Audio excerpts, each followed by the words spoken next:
I would like to see if I could bring little Joey, my son little Joey here. Is there paperwork, or can I check out the daycare?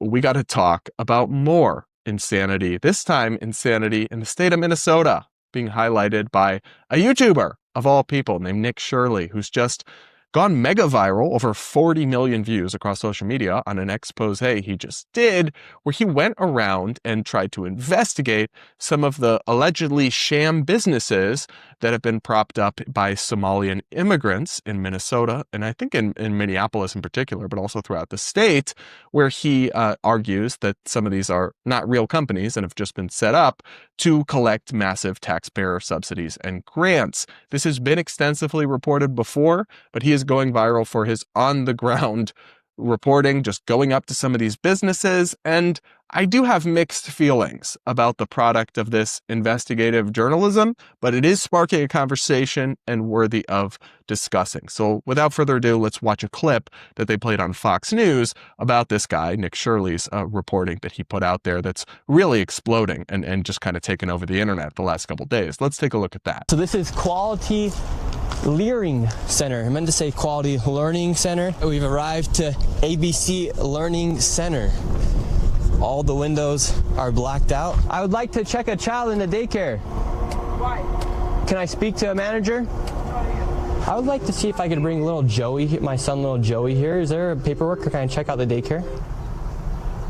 You got $2.66 million this year in funding and $2.5 million last year. We're just wondering where the kids are. Hello, we'd like to ask where the money's going. Wow. You're right. So that good. was the old good journalism. By the way, Fox Digital reached out to that learning center to try and, get a statement from them. And apparently the number doesn't even work. So we did not get a response there. Well, I don't know about y'all, but I'm just shocked that Quality Learing Center isn't on top of its game when it comes to answering public inquiries and phone calls or media requests. Now, what I want to say about this is there is a clear problem in Minnesota with this massive fraud, and it has been reported on extensively, including by the New York Times and other places, and highlighted. There have been people charged, and there's billions, potentially up to billions, but at least hundreds of millions that have been lost in these insane schemes that have been taken advantage of in large part or disproportionately by Somalian immigrants, though certainly not exclusively. But I can't tell you, I think some people are, and Nick Shirley himself does this in his report, assuming that all the businesses he goes up to where he doesn't see kids or he isn't able to get in touch with them or what have you, or see proof that they're really operating a business, they're all committing fraud. That we can't actually conclude from his video. For example, the Quality Learning Center or Quality Learing Center, some people have argued that it is either closed because of the business hours that he approached it at. It wasn't open, so the kids come later in the day. And obviously at one point it did serve kids. It's been investigated many times over the years. And then some of these other businesses, if you show up with a camera crew and knock on someone's door, they're not necessarily just going to say, come on in, take a look at everything. That said, some of these are clearly sham businesses, clearly, and this is an extensively documented phenomenon. So two things can be true. He has done important work in highlighting this, but I think people are concluding too conclusively about the individual businesses he visited, because you really do have to know more information before you can conclusively decide that any one of them has committed a serious fraud on the taxpayer. Because that's something people can and are going to jail for. And so simply just a 10-second clip that you see is not enough in my book to make that conclusion about a business.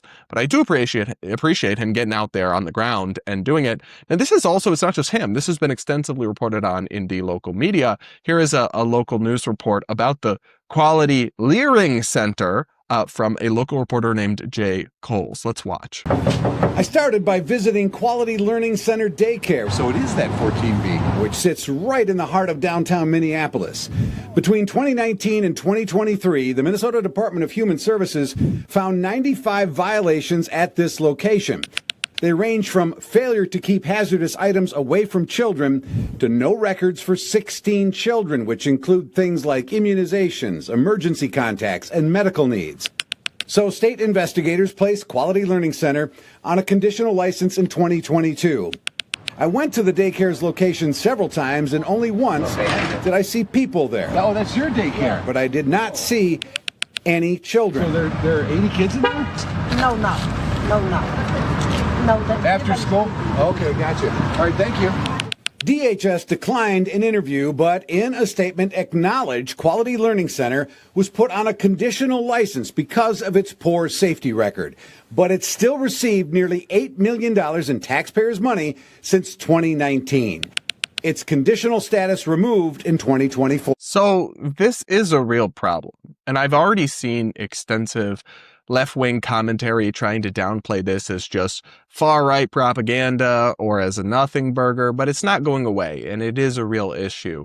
And while I do think some people on the right are being too quick to jump to conclusions about Nick Shirley's viral reporting, it's not just, conservative propaganda or anything like that, which is how some people on the left, I think I saw a clip of Hassan Piker saying something to that effect, are downplaying it. It is a real issue, and it is a massive insult to taxpayers to have potentially billions, but at least hundreds of millions ripped off by sham businesses, including by, in many cases, immigrants who are lucky to even be in our country, let alone coming here and taking advantage of us.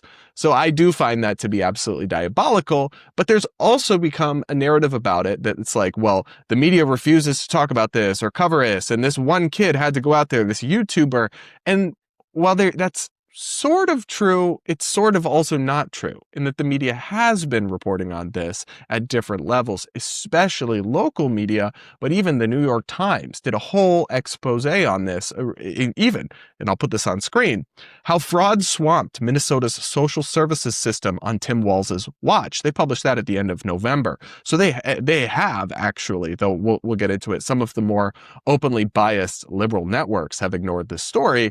Media has reported on this. It's not that no one is reporting on it, even if maybe it's not gotten the attention it deserves, but they are kind of in conservative media running with that angle of no one wants to touch this story. Here's a clip of Shirley on Fox News. Take a listen. Nick, when I was your age, I used to watch all the local news stations, and every local news operation had a guy, a roving reporter, who would go around and find waste, fraud, and abuse. Are there local reporters like that in your area? And why do you think they weren't doing the work that you did? I don't know. They're scared of being called nowadays because it's Somalians that are committing this fraud. People are scared to be called Islamophobic, racist, in which has nothing to do with what's going on, because fraud is fraud. It doesn't matter if it's a black person, white person, Asian person, Mexican. Fraud is fraud. And we work too hard simply just to be paying taxes and enabling fraud to be happening. So on one hand, I do agree with him that clearly there is some reticence to dive into topics like this because people are afraid of being called Islamophobic or racist or xenophobic towards immigrants. The flip side to that is that there's also, I think, significantly more interest in stories like this from right-wing media because they help push a narrative about immigrants that might be true about Somalian immigrants as a group, but isn't true overall. A lot of groups of immigrants that come here are net fiscal additions and positives, and they don't drain the taxpayer on net. But maybe Somalian immigrants do, and I still think we should necessarily evaluate them as individuals, not just one blind block category. But it's also true, while it may be true that some, liberal commentators or mainstream media outlets don't want to touch this story because they don't want to perpetuate racism, there's also definitely true that some people in the right wing love this story and are more interested in it than they would be if this was Norwegian immigrants, because it highlights a certain narrative about immigrants and third world immigration and other things. So that cuts both ways. And then I think Nick actually in this clip gives short thrift to local reporters who have done a lot of work in this on Minnesota, covering it for years and years back, and the fact that actually a fair amount of media coverage has been given to it. Not, however, in the more openly partisan and biased media outlets like CNN and MS Now, formerly MSNBC, which have kind of diabolically blacked out this story. So here's reporting from Mediaite. CNN and MS Now ignore $9 billion industrial-scale Minnesota fraud claims. This is a piece by Sean James, and he writes, federal prosecutors claim a wide-ranging Minnesota fraud scheme ripped off more than $9 billion in taxpayer dough, but loyal MS Now and CNN viewers haven't heard a thing about it. A review of MS Now and CNN's broadcast since December 18, when prosecutors claimed the fraud operation was much larger than previously reported, shows it has not been mentioned a single time by either outlet. Both outlets do not have stories on the fraud scheme on their respective websites either.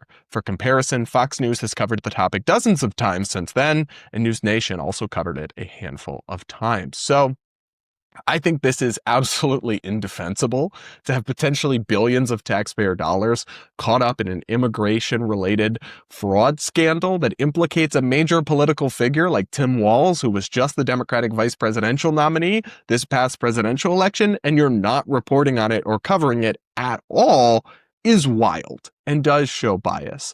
But some of the media has chased down this story, especially local media. So the narrative that like the media, Elon Musk was posting tweets about how like not a single story in mainstream media about this. This is just obviously not true. You can find exhaustive pieces in a bunch of mainstream media outlets about it, but there is still obviously a political lens and biased lens to how much coverage this is receiving.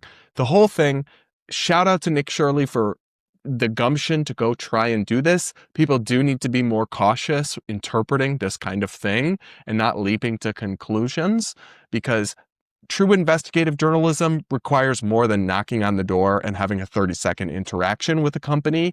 But he clearly is highlighting an important issue. And if more people were looking into it, maybe if CNN had crews on the ground there, then maybe it wouldn't fall to YouTubers who perhaps don't have, high quality investigative journalism chops. So you guys let me know what you think of this story. It's a big one. It's getting a lot of attention. I certainly find it outrageous, but I also don't find it particularly surprising because, after all, the government is responsible for handing out other people's money to other people. They're always going to be ineffective and wasteful. We've seen that time and time again, plaguing these kinds of programs. But y'all will have to let me know what you think in the comments. Make sure to subscribe, hit the like button, and all of that.